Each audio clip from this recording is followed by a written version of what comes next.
अस्सलाम वालेकुम गाइस, आप देख रहे हैं मेरा YouTube channel Saddam motor service. ये 2021 मॉडल है। इसका मीटर देखें, लेवल में बिल्कुल नहीं है। यहाँ पे 3 उंगलियाँ आती हैं और यहाँ से 2 उंगलियाँ, 1 उंगली का फ़र्क है।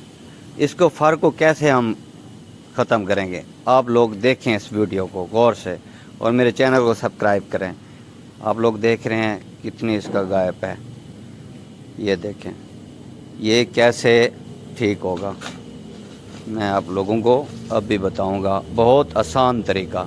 आप लेंगे पहले प्लास लेकर इस पतरी को थोड़ा ऊपर करेंगे, जो नीचे है 2 उंगलियों वाली जगह, और जो 3 उंगलियों की जगह है जहाँ पे ज़्यादा गैप आ रहा है, आपने उसको थोड़ा नीचे करना है, ऐसे डाल के थोड़ा सा।